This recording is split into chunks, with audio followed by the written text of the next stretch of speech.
Et ça, Sylvain Cléroux qui présente l'émission Un jardin en nous. Comme c'est la fête des mères qui approche à grands pas, que vous cherchez des idées cadeaux à offrir à maman chérie, pourquoi pas faire une sortie fleurie? Je connais l'endroit par excellence, une visite de serre. Et pour conserver ces beaux petits trésors, j'ai invité mon ami Alain Gobin pour nous expliquer comment faire. Bonjour Alain. Bon matin, Louise. Il est encore trop tôt pour mettre nos fleurs dehors. Oui, effectivement, là, on est bien dehors, en dedans, mais dehors, il fait encore frais.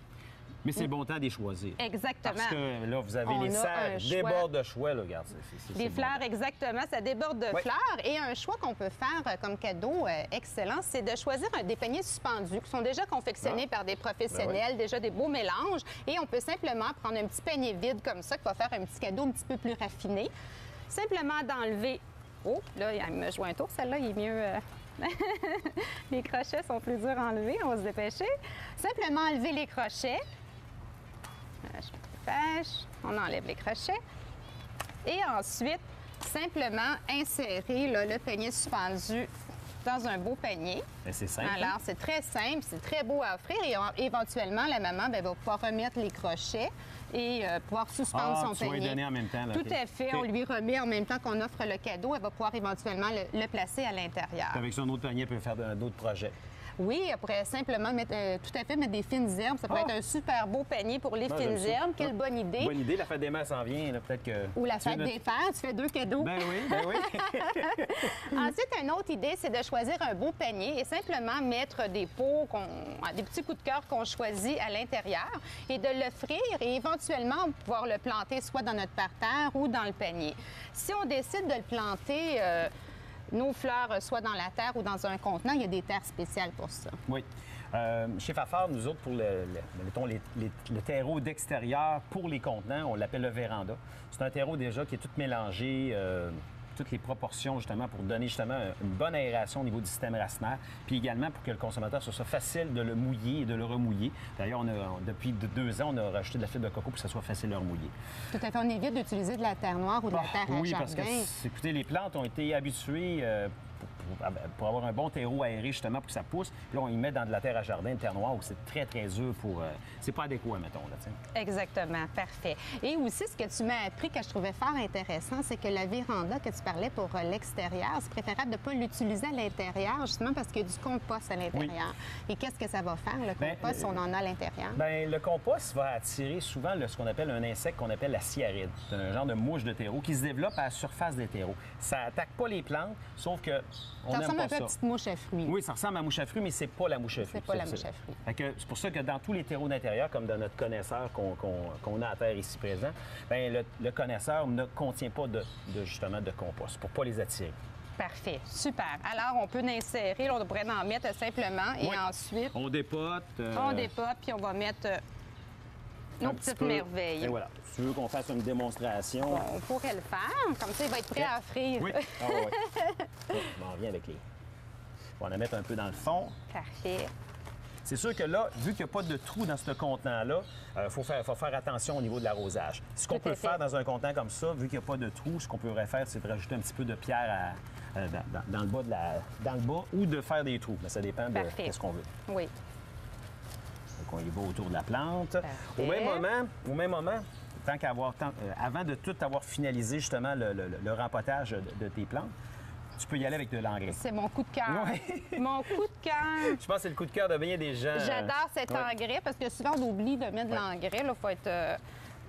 faut être honnête, des fois, on oublie de rajouter de l'engrais et ça fait le travail, mettons, pour tout l'été. Ben, c'est ça. On peut en rajouter, mais c'est vraiment un granulaire qui va se dissoudre. Oui, c'est un granulaire à libération contrôlée. Donc, sur le contenant, on indique la quantité que ça prend. C'est un peu comme un grain de poivre. Oui, c'est ça. Un gros grain de poivre. Tu mets ça autour de la plante. Tu as même un côté que tu peux l'appliquer directement sans toucher avec tes mains. Donc, tu en appliques une fois dans l'année. That's it. C'est fini. Parfait. Ça fait différent de ce qu'on a, l'engrais soluble conventionnel que les gens utilisaient, qu'on mettait dans l'eau. Diluer dans l'eau, appliquer ça à toutes les 3-4 semaines. Et aussi, si je peux me permettre, celui-ci, il est organique? Celui-là, il est minéral, celui-là. Il est minéral. OK. On en a un autre lorsqu'on veut faire de quoi de naturel, lorsqu'on lorsqu'on va planter des légumes et tout ça, là, mais on pourrait utiliser le naturel dans ça également, mais lui, l'avantage, c'est que tu vas en appliquer seulement une fois dans l'année. Le naturel va faire que tu en rajoutes habituellement à toutes les 4 semaines. OK, d'accord. C'est ça. Fait que ça, c'est les choix pour les plantes qu'on veut éventuellement placer à l'extérieur. Ouais, mais si on n'a pas le terrain, ou il y a plein de variétés qu'on peut utiliser là, vraiment comme plantes d'intérieur, comme les azalées, les violettes africaines que j'avais ici. Et aussi, la nouvelle tendance, c'est les terrariums.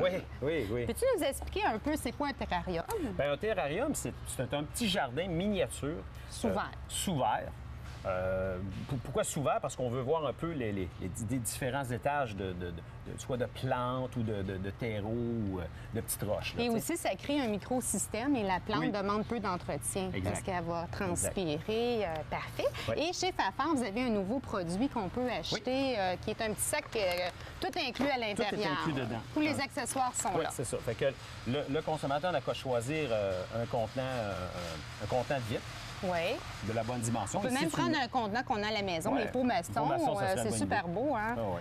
Parfait. Fait que dans le sac, on a un sac de pierre de rivière. On va débuter par ça. C'est la première étape. On met ça dans le fond. C'est même écrit sur le sac, première étape. Oui. Ça peut pas être plus simple que ça. C'est vraiment fait là, alors, de façon mettons simple. qu'on ferait la première étape, Oui, on mettrait notre gravier à l'intérieur. En plein ça. On a de la mousse de sphinge longue qu'on va installer par-dessus la pierre décorative. Étape 2. Étape 2. Étape 2.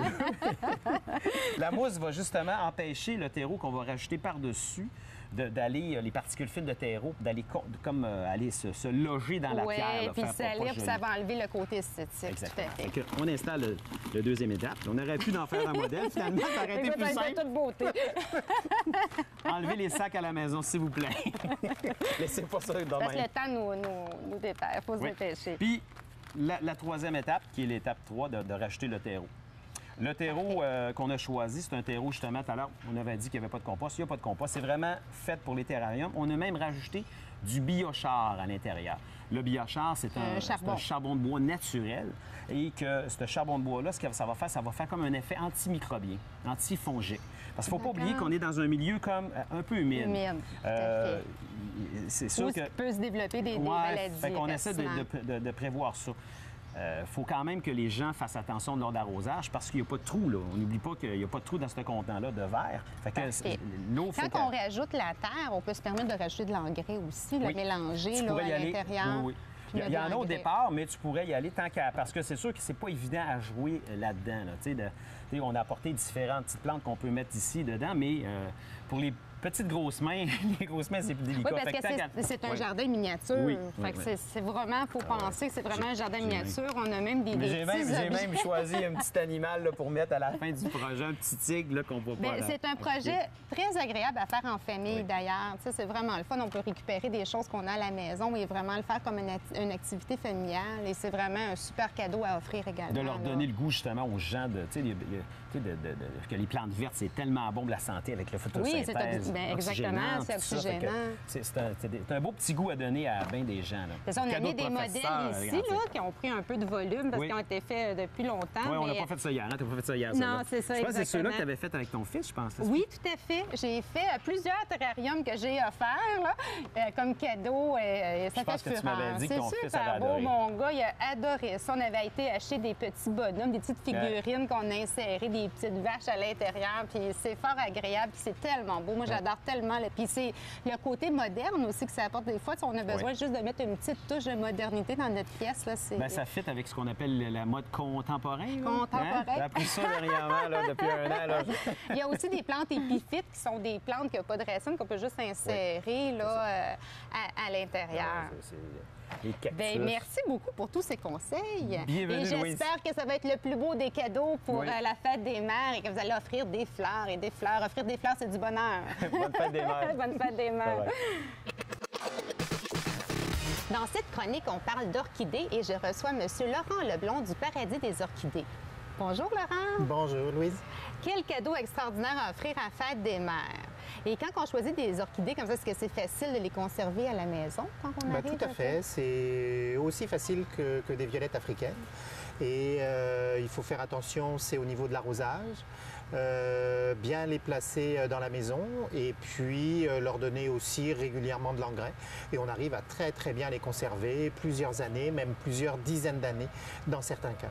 Super. Les 3 glaçons dans le pot, est-ce que ça fonctionne, ça? Est-ce que c'est bon, c'est pas bon? Non, nous, on ne préconise pas cette chose-là. Ce que l'on conseille, c'est plus d'arroser les plantes sous le robinet, toujours le matin, avec de l'eau tempérée, parce que ce sont des plantes tropicales. Et on a absolument besoin que les plantes, le feuillage, le cœur de la plante soit sec le soir, afin qu'il n'y ait pas de développement de champignons et de bactéries. Alors, si on veut voir si une orchidée est en santé, on regarde au niveau des racines, si les racines sont en bon état. C'est ça, c'est au niveau racinaire qu'on va regarder si notre orchidée développe une maladie ou pas? Tout à fait. Les racines, c'est important, surtout les racines qui vont aussi sortir du pot. L'état des feuilles aussi, c'est vraiment important. Et bon, l'état aussi de l'inflorescence peut vous donner des indications. C'est sûr que s'il y a des boutons de jaunis ou des fleurs qui commencent à faner un petit peu au milieu, bon, ça peut poser un petit peu plus de problèmes. Ce sont des longues cultures. C'est pour ça aussi que les prix, des fois, on va dire c'est plus dispendieux une orchidée, mais c'est des longues cultures, c'est des spécimens, c'est des collections, c'est une autre sorte de plante. Oui, tout à fait. Ça peut durer, je dirais pour la plus rapide, qui reste le Phalaenopsis, en 3, 4, 5 ans. On peut avoir déjà une belle plante, mais il y en a certaines qui vont fleurir au bout de 10, 12 ans, ça c'est la moyenne. Mais là ici, on a un croisement avec notamment l'espèce Paphiopedilum rolchidianum qui, elle, fleurit au bout de 15 à 17 ans. Et il y a des vandas qui peuvent fleurir au bout de 20 ans. C'est incroyable. Mais une fois que la floraison a commencé, après ça, va le refleurir ou on attend encore 15 ans pour qu'elle refleurisse? Lorsque la plante est arrivée à maturité, elle va refleurir après chaque année ou des fois une année sur 2. Et nous, pour par exemple des plantes d'exposition ou de collection, des plantes qui ont été primées, on ne les met à fleur des fois qu'une année sur 2 afin qu'elles aient accumulé suffisamment de réserves. C'est la raison pour laquelle, au niveau des Phalaenopsis, ce que l'on peut conseiller, c'est pour avoir une floraison plus rapide de couper au niveau du 3e nœud. Donc on va compter 3 nœuds à partir de la base, on va couper 1 cm plus haut et on peut avoir une nouvelle floraison. Simplement pendant ce temps-là, la plante ne va pas refaire des réserves. Donc, il va être important à un moment donné de couper à la base de la tige afin que la plante, pendant 2 ou 3, 4, 5 mois, refasse des réserves et à un moment donné, elle va se remettre à fleur naturellement lorsqu'on va la placer devant une fenêtre l'hiver avec du soleil direct. C'est vraiment très important pour pouvoir déclencher la floraison. Ah, c'est tellement intéressant. Et la floraison dure longtemps. Une floraison sur une orchidée, on peut parler de plusieurs mois de floraison. Tout à fait. Pour les Phalaenopsis, au minimum, je suis toujours un petit peu conservateur pour les plantes. Je dis toujours à peu près 1 mois et demi à 2 mois, mais c'est pas rare de les voir en fleur pendant 3, 4, 5, 6 mois. Et la fleur va durer très longtemps. C'est sûr que l'importance de la substance de la fleur est grande parce que plus vous allez avoir de substance, d'épaisseur au niveau de la fleur, plus votre fleur va durer longtemps. OK. Ah, c'est vraiment intéressant. Et je vois ici qu'il y a une orchidée, une autre sorte d'orchidée à petites fleurs. Oui, ça c'est une orchidée qui est très populaire aussi. C'est une orchidée qui est parfumée naturellement à la vanille et au chocolat. Ça sent tellement bon. C'est l'Oncidium cherry baby et c'est sûr que comme le Phalaenopsis, c'est la plante la plus connue et la plus répandue, très peu de variétés sont parfumées. Donc les gens pensent qu'il n'y a pas beaucoup d'espèces d'orchidées parfumées. Or, en fin de compte, le parfum se retrouve dans énormément d'espèces d'orchidées et beaucoup sont parfumées. Ici, vous en avez une, par exemple, c'est un Maxillaria qui fleurit très facilement aussi à la maison et qui est parfumée à la noix de coco. Vous en avez d'autres qui sont parfumées au citron, à la citronnelle. Vous en avez d'autres, ça va être notamment les zygopétalums, ça va être la jacinthe. Donc, il y a toute une palette de parfums qui est vraiment très intéressant au niveau souvent, des on pense que c'est seulement pour la beauté, parce que c'est tellement beau, une orchidée, mais il y a aussi que c'est odorant. C'est très intéressant. Oui, tout à fait. Ah, super. Et au niveau du fertilisant, c'est quoi que tu suggères? C'est quoi qu'il faut faire pour mettre le fertilisant? Est-ce qu'on met un granulaire? On le met dans l'eau quand on arrose? C'est quoi les fertilisants à utiliser? Nous, compte tenu qu'on travaille en lutte biologique, on utilise un engrais biologique aussi qui est à base de soya. Donc, je dirais tous les les engrais biologiques fonctionnent très bien, soit à base d'algues, il y en a à base de farine de poisson, il y en a à base de fer. Celui de farine de poisson est peut-être celui qui fonctionne le mieux. Le seul problème, c'est que ça sent. Donc, dans la maison, c'est un petit peu plus difficile. C'est tellement intéressant. L'engrais, il est important d'en mettre régulièrement pour les orchidées, soit après chaque arrosage ou un arrosage sur 2. On dit que les orchidées ont un appétit d'oiseau. Donc, elles vont toujours prendre un tout petit peu d'engrais, mais régulièrement. Les engrais chimiques tels que le 20-20-20, 15-30-15, 25-10-10 fonctionnent très bien aussi pour les orchidées. D'accord. Et vous avez vos serres qui sont à Sainte-Dorothée. Si on va aller vous visiter, c'est ouvert au public. On peut se rendre chez vous. On peut aller voir, acheter cette merveille pour notre maman. Oui, tout à fait. On est ouvert tous les jours au public, du lundi au dimanche. Et les gens peuvent venir visiter une partie des serres, donc se promener dans les allées et puis voir aussi toutes nos plantes d'exposition et puis de collection. Et puis acheter aussi les plantes. On a à peu près 1500 à 2000 plantes là, qui sont disponibles en permanence. Et ça va du phalaenopsis jusqu'aux espèces les plus méconnues et les plus rares. Des fois, on en a juste avec 2-3 exemplaires. Mais c'est de voir surtout cette diversité. Il existe à peu près entre 25 à 30 000 espèces d'orchidées à travers le monde. Nous, on a peut-être à peu près environ 500 espèces. Mais déjà, ça fait déjà une très, très belle palette. Merci tellement pour tous ces conseils. On va aller vous visiter, c'est certain. Merci infiniment. Beaucoup. Merci de l'invitation. Bonne saison. Merci. Dans cette chronique, on parle de cadeaux. Pourquoi pas offrir aussi des beaux cadeaux exotiques, des belles plantes tropicales? J'ai ici devant moi un hibiscus qui est une plante très connue qu'on retrouve dans les jardineries et qui est un choix fort intéressant. On peut la garder très bien dans la maison si on a un endroit éclairé.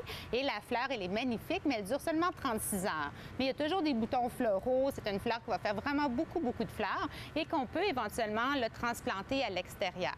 Mais ça demeure tropical. Quand on dit tropical, ils n'ont pas la capacité de passer nos hivers québécois.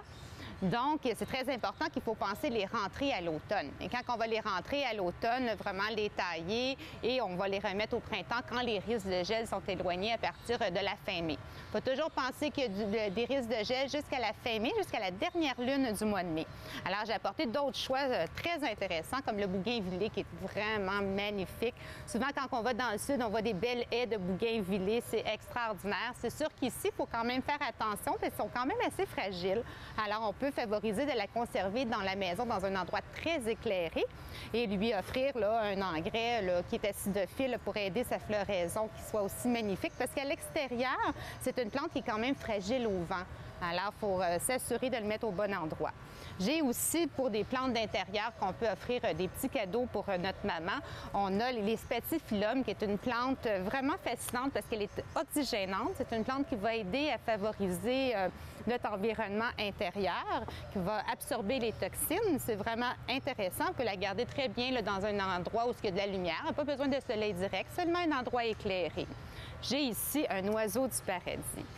Il ne fleurit pas toujours, alors je voulais le montrer parce qu'il était en fleurs, qui est vraiment une belle plante d'intérieur qu'on peut garder. Et souvent, on a la chance de voir la floraison qui va apparaître souvent dans les changements de température. Alors, si on a des oiseaux de paradis à la maison et qui ne fleurissent pas, juste des fois le changer, c'est bon de sortir à l'extérieur justement l'été. Ça va les stresser et ça va aider la floraison. J'ai aussi dans les plantes d'intérieur, il y a énormément de choix. Le plus important, c'est de savoir est-ce qu'il va dans un endroit qui est très ensoleillé, un endroit qui l'est moins, est-ce qu'on a de la lumière. Le plus important, c'est d'avoir de la lumière dans la pièce. Alors, si on a un endroit là, qui a une belle luminosité, on peut choisir des plantes à feuillage plus coloré. Sinon, on peut aller avec des classiques comme le Schefflera ici, qui est une plante très, très facile à conserver. L'important, le Schefflera, c'est vraiment de le tourner à peu près une fois par mois. Parce que souvent, quand on l'a dans la maison, il va avoir tendance à aller vers la lumière et il va avoir un penchant. Alors, c'est important là, vraiment de faire une petite rotation dans la maison. Et il y a plein de choix. Pour ceux qui ont moins de facilité avec les plantes vertes, les yucca, qui est une plante extrêmement facile, qui a besoin de très peu de soins et qui peut être très bien, là, on peut très bien le mettre à l'extérieur après le yucca et l'insérer dans nos aménagements, là, dans nos beaux pots patios, mettre un beau yucca dans le milieu, c'est magnifique, c'est exotique. Et aussi les plantes, plusieurs plantes, juste bien vous conseiller, car ils sont très bien utilisés dans des pots patios au contour de la piscine et de mettre un peu d'exotique dans notre vie. Alors, je vous souhaite d'offrir des beaux cadeaux exotiques et de visiter vos jardineries. la fête des mères, c'est le temps de dire « je t'aime » avec des fleurs. Et pour confectionner des beaux bouquets de fleurs coupées, je reçois M. Jonathan. Allô, Jonathan? Bonjour, Louise. Alors, chez le fleuriste, quelle sorte de bouquet qu'on peut retrouver? Alors, il y a différentes possibilités. Donc, déjà, il y a différents styles. Donc, on parle des bouquets classiques, qui souvent sont des bouquets serrés, un peu à la française, avec beaucoup de variétés de fleurs. Ensuite, on a les bouquets plus, on va dire, modernes, contemporains, très épurés, avec des grandes fleurs, des beaux feuillages. Puis après, on retrouve... On peut en faire dans des oasis ou si on peut monter des arrangements floraux. Exactement. Dans Donc l'oasis que je montre ici, donc ça c'est ce qu'on appelle la mousse florale. On va l'imbiber d'eau. Puis là, on peut laisser aller notre imagination en faisant toutes sortes de créations. Puis après, on a évidemment les fameuses fleurs tropicales pour faire vraiment des arrangements spectaculaires. Est-ce qu'on peut faire des arrangements à moindre coût? Est-ce que ça coûte vraiment cher avoir un beau bouquet ou on peut y aller là, vraiment petit budget puis avoir un beau bouquet? Alors Louise, le meilleur moyen, c'est que je vous montre. C'est tout à fait possible. Donc on va s'armer de beaux grands feuillages auxquels on va donner un petit style, on va dire. Ça, c'est le fun, c'est ça, parce qu'on peut y donner du mouvement. Exactement. Puis il ne faut pas hésiter à les torsader. Hop, un petit coup d'agrafe comme ceci.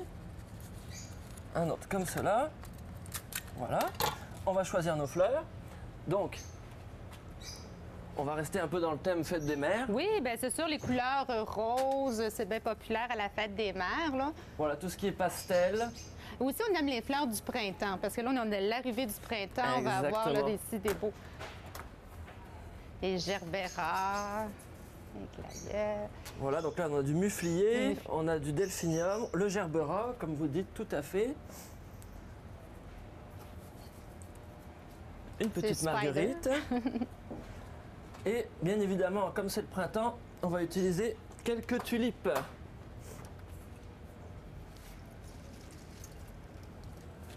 Faut pas avoir peur de mélanger les couleurs. Là. Je vois que tu oses mettre plusieurs couleurs mélangées. C'est très beau. Alors, les meilleurs mélanges, c'est le rose et le orange. Ça, c'est très beau. On n'ose pas le faire. Et rouge et rose. Ça va très bien également. J'aime bien le vert lime. Je trouve que ça met toujours un petit côté... Oui.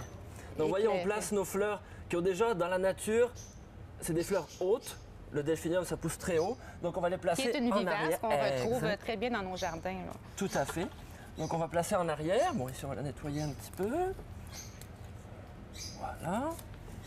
Que ce soit vraiment joli. On va venir ajouter notre petite feuille qui tourne ici. Voilà. Alors, on va ajouter... Ça, c'est ce qu'on appelle du ruscus. C'est un feuillage qui dure très longtemps. Et ça va venir donner un petit peu de consistance à notre bouquet. Là, on parle d'un bouquet de combien à peu près quand on voit un bouquet comme ça? Tu t'enlignes dans quel budget? Pour nous donner une idée là, au consommateur. Là, on va arriver avec le feuillage à 30-35 $ à peu près. Et ça va être vraiment un bouquet prêt à emporter, prêt à offrir. Et quand on offre un bouquet, ça dure combien de temps en moyenne, un bouquet de fleurs coupées? Alors, un bouquet de fleurs coupées, il faut savoir que ça dure, avec des fleurs fraîches, une semaine. Une semaine. Une bonne semaine. Alors, vous allez me demander comment faire pour que ça dure longtemps. Exactement. Donc, c'est très simple pour que ça dure suffisamment. On met du 7-Up dans l'eau. C'est-tu vrai, ça? Ça, c'est une légende urbaine, on va dire. Mais l'idéal, c'est le secret, c'est vous changer l'eau tous les 2-3 jours à peu près. Et on recoupe nos fleurs. Et on recoupe les fleurs en biais. Déjà, si vous faites ça, vos fleurs vont rester longtemps. Et le petit truc, quand on remet de l'eau, on met de l'eau à température ambiante ou légèrement tiède pour favoriser l'absorption de l'eau. Voilà, tout simplement. Parfait. Donc là, on arrive au bout du bouquet. Ah, c'est déjà très beau. Et ce bouquet-là, on l'appelle... C'est pas un bouquet lié, là. C'est un bouquet... Ça, c'est vraiment classique, rapide à faire et qui fait un très bel effet à offrir pour la fête des mères. Mais souvent, quand on utilise moins de fleurs, c'est préférable de les mettre en hauteur. Parce que quand on les met liés, mais ça en prend beaucoup et ça monte le budget aussi. Exactement. On met peu de fleurs, mais on les met en valeur. Exactement. Donc voilà, ça donnerait, on va dire, un bouquet dans ce genre-là. Et une fois emballé, ça le met tout en lumière là, avec un beau... Exactement. Puis là, je pense que les mamans vont être contentes cette année avec ce genre de bouquet. Et voilà.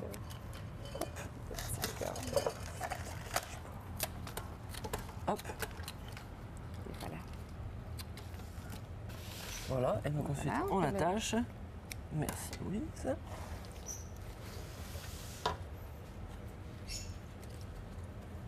Alors, il est important de bien s'assurer que votre fleuriste mette soit des petits pics d'eau ou un petit papier humide au bas des tiges. Oui, c'est ça. Pour savoir dans combien de temps il va être dans l'eau, ce bouquet-là. Parce que c'est sûr, si on le met dans notre voiture en plein soleil, il n'est pas dans l'eau, il risque d'être abîmé, là, autant que... Exactement. Donc là, je ne veux pas le faire parce que, bon, on n'a pas de petits papiers. Mais hop, on fait un bel emballage.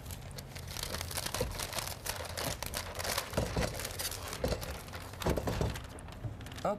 Et c'est pour ta maman, celle-là? Ça va être difficile, malheureusement, oui, d'expédier ça outre-Atlantique, mais... Ben, je vais le prendre. Ça va être un plaisir. Et voilà. Super. Hop. La fête des mères, c'est quand même une période assez occupée pour les fleuristes. C'est pas la plus grosse journée de l'année, c'est quand même la Saint-Valentin, mais c'est dans les plus grosses.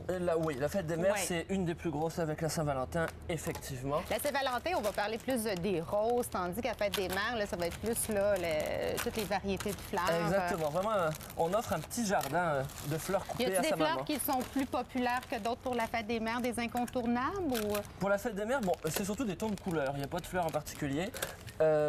Vraiment dans les tons, tout ce qui est ton rose, ton pastel, les tons qui rappellent l'enfance, on va dire. Parfait. Parce que les couleurs des fleurs ont une signification, mais pas, moins pour la fête des mères. Plus pour la Saint-Valentin, il faut faire attention, plus les couleurs qu'on va offrir, mais la fête des mères n'a pas de signification comme telle. Pour la fête des mères, on évitera quand même les roses rouges. Normalement, c'est pas très utilisé, les roses rouges. On va plus utiliser des roses roses ou des choses, vraiment des choses douces, comme une maman. D'accord. Alors, au Cerf Sylvain-Cléroux, on a la fleuristerie. Si on veut faire livrer un beau bouquet, c'est possible. On a simplement appelé, donné un peu nos goûts, nos styles et le tour est joué. Exactement. Et on peut faire vraiment un bouquet sur mesure, suivant vos goûts et votre budget. Super. Voilà. Donc, bonne fête des mères, Louise. Merci beaucoup, Jonathan. Et je te souhaite une belle été et une belle fête des mères. À vous aussi. Si vous avez aimé notre émission, n'hésitez pas à nous envoyer vos commentaires ou si vous avez toute autre question. Et venez nous visiter. On est ouvert 7 jours par semaine au Cerf Sylvain-Cléroux. À la semaine prochaine.